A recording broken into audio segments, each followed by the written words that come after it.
Welcome to Chautauqua People. Our guests tonight are Twig Branch and Rick Swegan. Twig comes from a multi-generational Chautauqua family.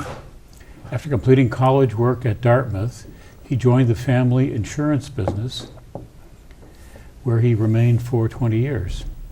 He then began a consultancy. He currently lives in Charlotte, North Carolina, and could be classified as a perpetual student after earning 3 master's degrees at the University of North Carolina at Charlotte, one each in history, religion, Latin American studies. He's widely traveled, visited over 100 countries. Twig describes himself as an insurrectionist at large. Welcome, Twig. Oh, I'm so delighted to be here. Thank you. And Rick is a product of the well-established Chautauqua family. His maternal grandparents met at Chautauqua in 1912. He completed undergraduate work at the College of Worcester, earned a master's in counseling from Ohio University, and is an ABD from Ohio State.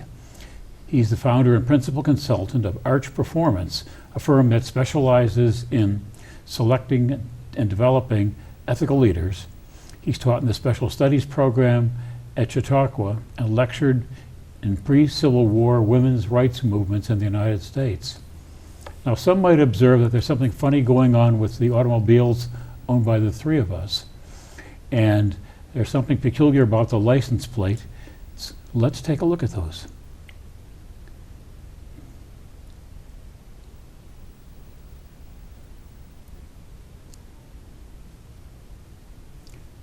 So there's the first one. Who's that? Well, that would be you, sir. That would be me. That would be you. And so that's the name of the program. And isn't that Perfect. Isn't that a great one? Riding around North Carolina, and people say, I can figure out people, but what's a CHQ? There you go. There you go. Let's take a look at our second one here. Well, I guess that would be me. The same color scheme. Yes, indeed. And I'm in metropolitan Raleigh, you're in Charlotte, and you've got the extra space there. There you go. And let's take a look at Rick. Absolutely the same thing. Stunning. Different state. But yeah. So what's the deal here? These 3 vehicles are carrying on with one another. Our 3 of us are sort of Co-conspirators, I guess. of a mindset. Now, I understand you 2 began writing satire about Chautauqua independently nearly 15 years ago. How did you get linked up? Oh, you can go ahead. Well, that's an interesting story. At least it's interesting to us. So we as you pointed out, we did this separately, had a mutual friend who we inadvertently sent our pieces to, who put us together and connected us. And for the first 6 months, and I'm sure we'll talk more about this, we never met and hadn't met prior to that. So we started the Chautauqua News and did it for 6 months. And we never met one another. I think so. And, well, you started the Bunyan, which was we argued about what to call this originally. I wanted to call it the Bunyan, based on there are a few at Chautauqua, and a play on the onion. And Twig persuaded me that we should call it Chautauqua News, right. And which has turned out to be a better solution. Well, and I got my practice sliding satirical pieces onto the grapevine back 15 years ago, and causing all sorts of mayhem. But who can resist a chance to cause mayhem? And had great fun in the process. We did indeed. We've had great fun with it. Now, how many writers did you have initially? Twig and I. Two. Those are really small. 2. It was paper. very small, and our first issue went out to 5 people. So yeah, but it got bigger over time. We built our subscription list basically by stealing names out of different sources. Well, that's yeah. Some of those people actually requested to be on, but not many of them. And then we started adding writers. Yeah, when we did this the first year, John, I told you this when we talked prior. We started with 5 people. By the end of our first summer, we had a mailing list of 2,000 people or more.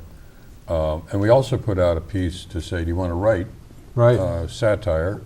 And I think the first year we had 10 or 12 people write for us, and we probably have had 20 to 30 over the time, course 20 to of 30 people, different contributors, all of them under fake names. How many submissions do you receive in a week? Depends. I mean, it flows. We don't reject much, so pretty much if we receive it, and if it's at all publishable, it gets in.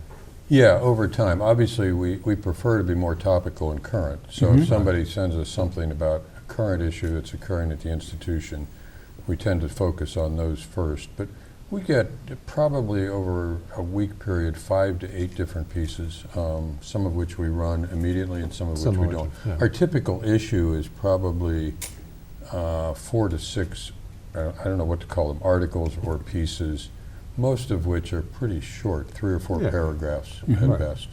And how often do you publish an issue?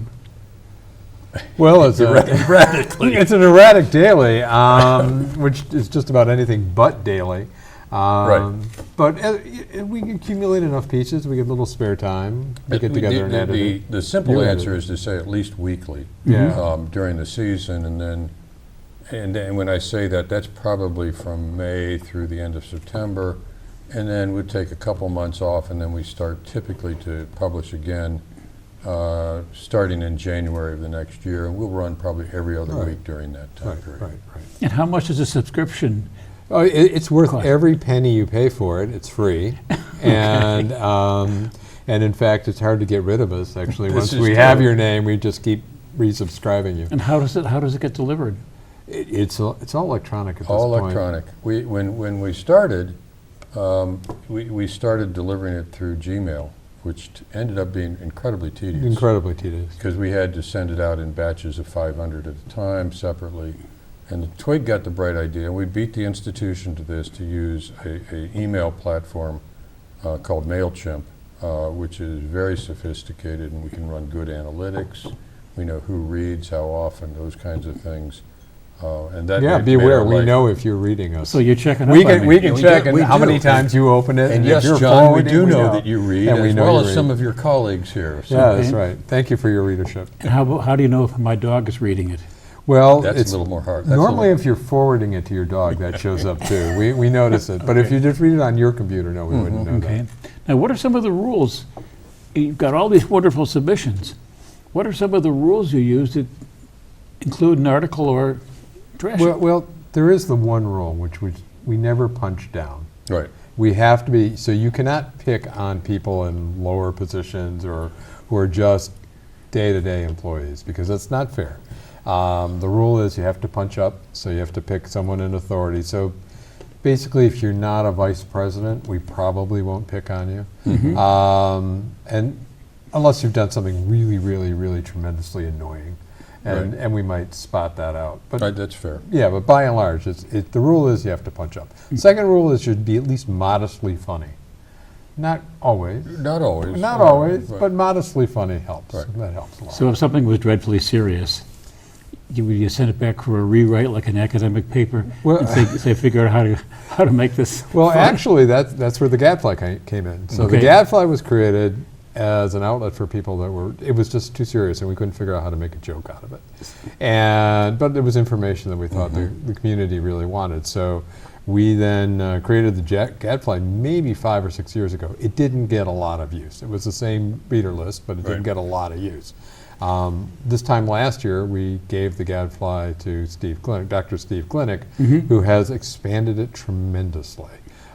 We really are not very active at all active in that process right now. But that's all Steve. And so that's passed off, and you're doing the humor. Yeah, we do the humor. I feel, as I said with Steve, I We feel. hope it's humor. Let's put it Yeah, that we way. hope Most of the time. But we think basically, so. we feel a little bit like Dr. Frankenstein, that our monster has outgrown us. He's done a great job. Yeah. So you publish this paper. It's got to be humorous. How do you get treated by people you've written up? How do you want to handle that? I'm not sure that. Not everyone loves it. No, Some of them that's have a that's good fair- sense of humor about it, Yeah. but it has turned out to be a good way to send a message to people in a sort of a velvet glove kind of way sometimes. Yeah, I mean, that's fair. I mean, we're clearly not loved by everybody, and I'm sure at a certain level we hurt people's feelings at certain points.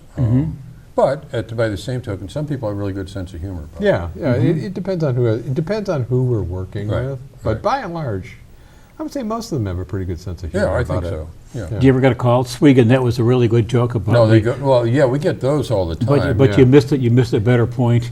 And here We it is. do. Well, we get modifications. We have, as I told you the other day, pretty active readership in the sense that we get a lot of feedback from them.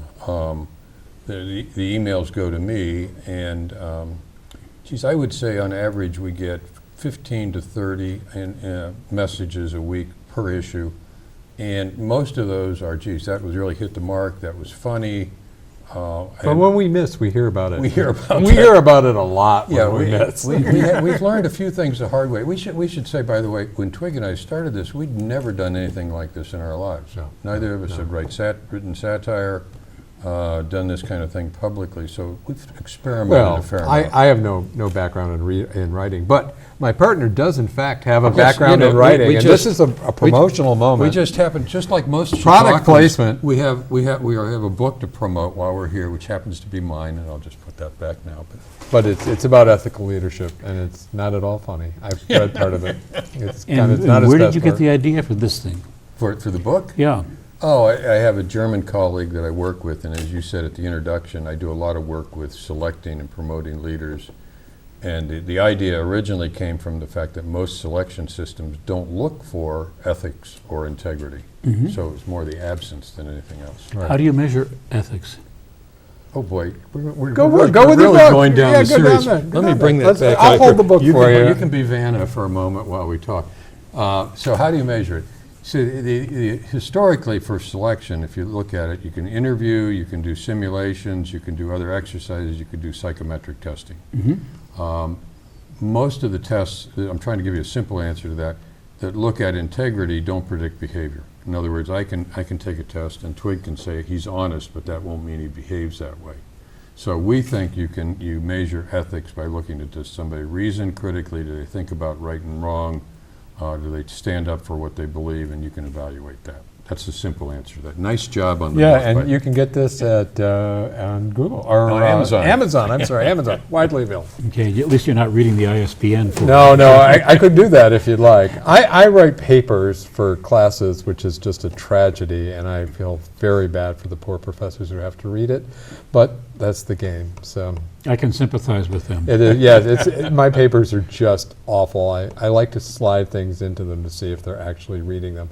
They catch it about 50% of the time. And this is some little humorous quip or something? Well, usually a really long alliteration will generally do it. And if they mark it and say nice alliteration, I know they read the paper. If not, no, they haven't read. Or a rhyme. I will occasionally put a rhyme, a little couplet in there or something. But yeah, it's great fun. Now, do you have any projects coming down, literary projects coming down the pike that you're working on?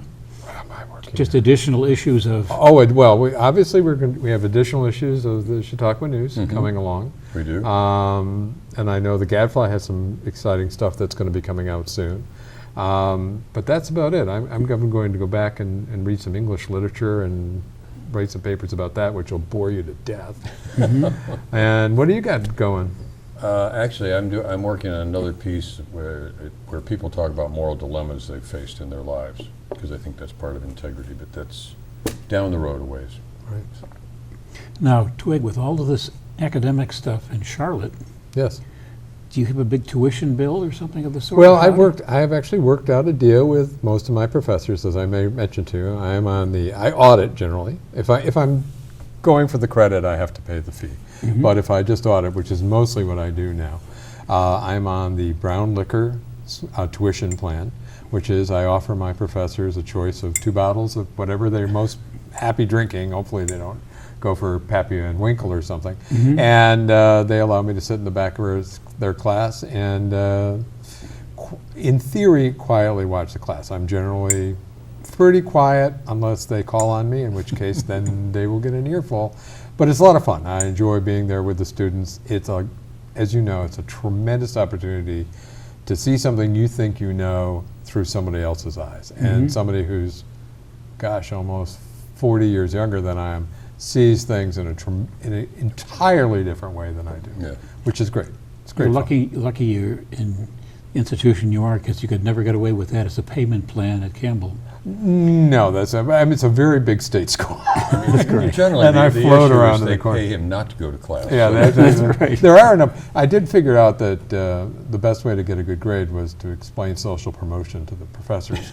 So I had one who was absolutely going to flunk me on a theory class, and I said, look, here's the deal. You could flunk me, but I have looked it up. I can take this class 3 more times. And you really want to do that to yourself. They immediately offered me a B. I tried to negotiate it up to an A, but they drew the ethical line of giving me a B. And a B. It was all right, though. It's a gentleman's B. But hey, you got credit. You got credit Yeah. for it. Well, I mean, that's my motto. B's get degrees. Mhm. So that's all works out. We have a few athletes who say C equals degree. Yes, that's right. Not too good on that. So let's talk a little more interestingly. You got started. Neither one of you were writers, although Rick, you've done some serious academic writing along the way. As a Twig, but we've never done anything like this. Yeah. No, we read Mad Magazine That was- extensively that as That was- children. As kids, huh? Yeah, this is really Mad Well, Magazine and level. in my case as well, I read a lot of Andy Borowitz, who you may know from, he wrote for The New Yorker for a number of years. I think he's the best living American satirist in the written word. And so we had to start with Mad and with Borowitz. We started with Mad and a lot of Jonathan Swift stuff I Right. picked up and stuff over the years. But yeah, And we steal viciously from any source we can steal from. Yeah. Now, you then had all this great fun. How did you come to do more practical things, where we're headed here, than the writing? That seems like a big leap. Well, I mean, I think we should explain the background Go ahead. of the Bosco. So we Well, always we had to preface the Bosco by saying we built our own little community in many ways, because not only with the writers, but with the readers. So a couple years ago, we started to sponsor basically thank you parties for our readers on the porch of the Athenaeum. We did that for a couple years. we did that for a couple of years. And that It got costs money. expensive, That costs money. frankly. We Yeah. are making Our any money budget doing wasn't this. that good. And then you can go down. Well, there. so I mean, we wrote an article about Leland Lewis, who is called Leland LeGrand in our articles, and he had a very old corgi named Roscoe. And who was this gentleman? He ran the Athenaeum Hotel Got it. for the institution, and he had a charming guy from Louisiana, and he had a very old corgi named Roscoe. And we thought it would be great if Roscoe got a chance to run a marathon, but it had to fit Roscoe's, basic Very body short- type. very short very legs. very short legs. So we found that if you 0.001 marathons is in fact about 320 feet. So we initially wrote an article that we were going to start a race for the Bosco. We called it the Bosco because we named the dog, Right. and it would be about bless you. It would be about 320 feet long. Now, is Roscoe a lean and mean dog? No, old short, and fat. old and fat. Yeah. Yeah, So kind of what's like the di- us. what's Yeah, the like diet? me at least. What's the diet? What's the diet? French of- fries. I think he does live on French He fries. does. I mean, does. when Leland was here at the Athenaeum, I mean, Roscoe basically cleaned the floor. Yeah, Like he eating has a French healthy fries. New Orleans diet, Right. which is just a healthy diet. Basically deep Very fry fri- everything very but friendly dog, but yeah, deep fry everything but the napkin. That's their motto. So anyway, we wrote this article, and then we thought, what fun Why to not? actually do the Bosco. Right. So we created the Bosco. We created the. Well, no, wait. Well, we have another product placement moment here. Product placement. Product moment. placement. We get paid for this. Fortunately, because everybody has a pseudonym. So Roscoe became Bosco, and Twig and I grew up drinking Bosco, and we'd like to present the bottle of Bosco to you, John. Yes. Oh, my Because we goodness. know your future guests, there's nothing better to get them warmed up than a hot chocolate made of Bosco. And it will keep forever because Yeah. there is nothing organic in that at Really? all. Even though It it is says entirely completely chemical. organic. So this could stay in the refrigerator or could stay in the Probably an larder eternity. You for could mul- throw it in the trunk of your car and open Multiple it up in a month. seasons. It'll Absolutely, be fine. absolutely. Does any place around here sell Bosco, or you smell it? We have to import the Bosco. Yeah. And it's actually quite expensive, but we get it over the internet. We find the few Bosco shops left in America. So the first year we did this, we've done it for 3 years now. When we did the dog race, the Bosco, we presented people with the prize was, I think the winner got 3 bottles. 3 Bosco. We overordered. And the second place got 2, et cetera. And none of the kids, because a lot of kids come, had any idea what Bosco was. No. But what was the genius, I think, of the Bosco was our brilliant advertising campaign, which is we printed posters advertising the Bosco, and then we stuck it on all the dog waste bins in Chautauqua, knowing that small dog owners would be at the dog waste would. bin, and in fact, it worked very, very well. We were like two 16-year-olds sticking Yes, these things. it We had a was. great They time. went around pasting these things up. We pasted these things up. I wonder if you could tell me exactly what the Bosco was like, and then let's take a look at it. It's 29 seconds of insanity if it's that long. Controlled mayhem. I mean, by now, I don't know, what do we have, 35 to 40? Yeah, I think we had 35 to 40 dogs running. And Twig acts as the race director, and Yep. we run from, for those of you who know the grounds, basically the front of the Athenaeum down to basically the lake. To get down a hill. Yeah, Yeah. down the hill. Oh, wait, we got to give them all the help in the They world. need help. They need help. We let them go, and Oh, well, we forgot about the we dog have, bones. Yeah, we have a minefield. Yeah, so we set a minefield of milk bones. Mm-hmm. We buy I think this year, I threw 15 pounds of milk bones Yeah. out there. And the dogs have to negotiate the minefield of milk bones. They don't all make it. Right. No, a number of them stop. I think about 5 out of 35 finish. Finish, Yeah. yeah. Mostly they just run around each other and eat biscuits. That's great. Can we see what the Bosco looks like? Sure. We'd love to have you Let's watch take that. a look. Oh, great. Well, here's the sign you created. That's great.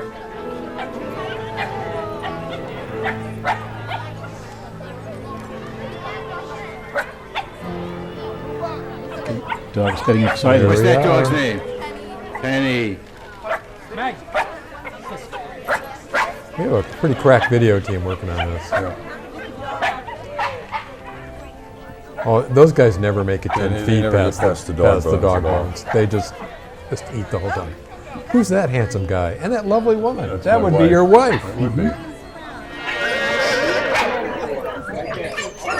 Well, this year we had the Star Spangled Banner Clyde, so we add a little bit every year to the effect. And our artist is the one and only Dr. Steve Glinick, the editor of The Gadfly. He's a talented cornet player. You'll notice the dogs are singing along right. with the trumpet. That's part of the joy of this one. This is also the first time it's been so big that I couldn't yell over the dogs. I think the trumpet kind of excited the dogs. Right. Well, there's that handsome gentleman again.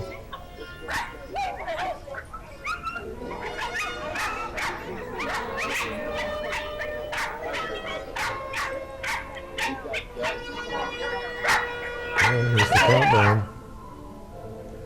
Oh, there's Dr. There's Steve. your puppet. Yeah.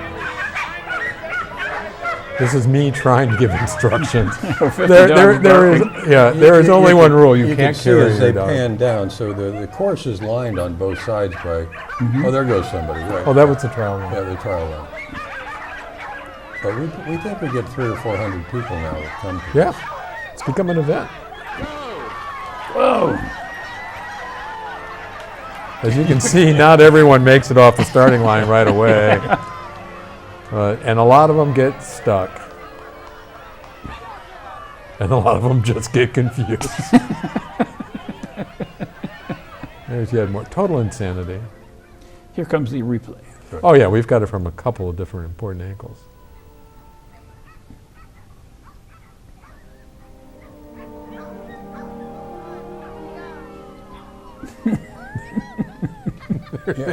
We should say as this is running, I mean, because we'll run it next year, we'd be happy to have people from the county join us. Oh yeah, We run it on anybody. a Sunday, so people can get in for free, and more the merrier. Yeah, we'd love to have an even bigger crowd. Do you have a weight limit? We have, have a a height limit. height limit. You have to be, if you can't be over Twig's knee. Yeah. The head and the body should be about my calf. You know, you can see the hounds never make it. They're great. just they'll hoover that stuff up. They just gotta say, they get distracted. And here comes the part of the crowd. Oh, one last one. This never gets A old. couple of different videographers there for me. We Yeah, do. We got it we from do. a bunch of different angles, and as I said, it's a short race, so you got to look at it from all angles. Oh, this is the finish line photo. Yeah, we had a photo finish. So this was run right about the time of the 100-meter photo finish at the Olympics.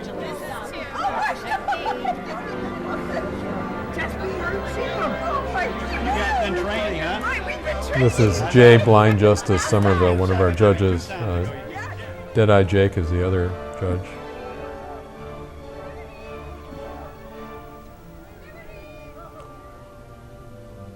Yeah, that's what it looked like. A lot. It looked just like that. Number 3 is Penny! Nicer trophy and a bottle of Bosco. And number 1 Jasper. Yeah, so you did a great job, And where Jasper. is Jasper from? is Bethesda, Maryland. Okay, local It is talent. hard to find Thank you. trophies this cheap. Okay. We shop the internet for cheap trophies. I'm insulted. Scout. He placed second this year. He placed second last year also. So we'll keep So going. that Scout's dog's a name? repeat winner What's that here. dog's name? Right. Penny. We already have a Penny in the race. It's actually over there. Benny, Okay. So where my are you guys neighbor. from? Here we go. And then a Well, that couple was of great. So what signatures. did all these families tell you? This was a Sam Levine production. Yep. Give him credit. So what did all these participants tell you about their dogs and the process? Were people eager to leave, or? Well, that was the interesting thing Yeah, this year. the interesting thing I think we'd both agree on is people. It turned out to be a great community event. I mean, the crowd there that you saw probably stayed for another half hour. They just all stayed around and talked, and Yeah. it was great. It's unofficial. It's disorganized fun. It was just Nobody takes it seriously. no one so- takes it and seriously. It's children literally of all ages. Yes, So that yes, was the yeah. best part. But I think next year we may actually align on a sponsor for next year. Yes, we So there might. might be some new addition to the You know, if frivolity. Access Chautauqua wants to look at a sponsorship, we can. Yeah, talk. we could make that possible for you. So We could run some commercials. Right. well, you could just put a sign up. That would be pretty much all it would It'd be like require. the Little League billboard, but yeah, you Right. could do that. Well, you could Yeah. come down and film with us. That'd be great. 2 weeks to the Bosco, and Yeah. 1 week to the Bosco. Oh, that would be Absolutely. lovely. That'd We'd be love to nice. have a Bosco countdown. That'd We be could have great. we could have a live broadcast like the 4th of July parade. Well, that would be, yeah. Yeah, we next year we have a line on, again, we'll do the national anthem. Someone wants to sing it. We think Right. the community band may come down and play. We're thinking a band of kazoos. The Right. library is organizing a kazoo band that we may I mean, hire. you know, Twig and I talk about this. It's harmless fun like we had when we were kids. When you made your own fun, right? So Right. let's have a party and figure out when we get there how to have it. How to That's do right. It. That's right. That's right. It does take us back to our Yeah. youth because we never grew Absolutely. up. You know, so there you go. And it must give you great satisfaction to see that and see the people sticking around. Yeah, I think Afterward. it's what to us what Chautauqua should be about. It's not program. It's not this. It's not that. It's not saving the world. It's just having a nice time in a nice With your environment with friends. nice people. Yeah. No entry fee, just show up with your Just dog. show up. Absolutely. Show up. Yep, have a great time with it. So that's That's our great. goal. We are about out of time. Okay. We had a Terrific. good time. Thank What you. else do we need to cover? I don't know. It's been enjoyable. Well, Thank you. and if any of your readers or watchers would like to join the Chautauqua News We site, you could give them the. It's really simple. Just write chautauquanews@gmail.com and we'll sign you up. We'll get you signed up, and you'll start getting spam from us. Getting great Yeah, stuff. in case you're not getting enough. Right. Great. All right. Thank you very much, and do come back Well, next year. thank you. We've got a Thank new you. Bosco to talk about. Yeah, we will. We will. So thank you so much. You bet.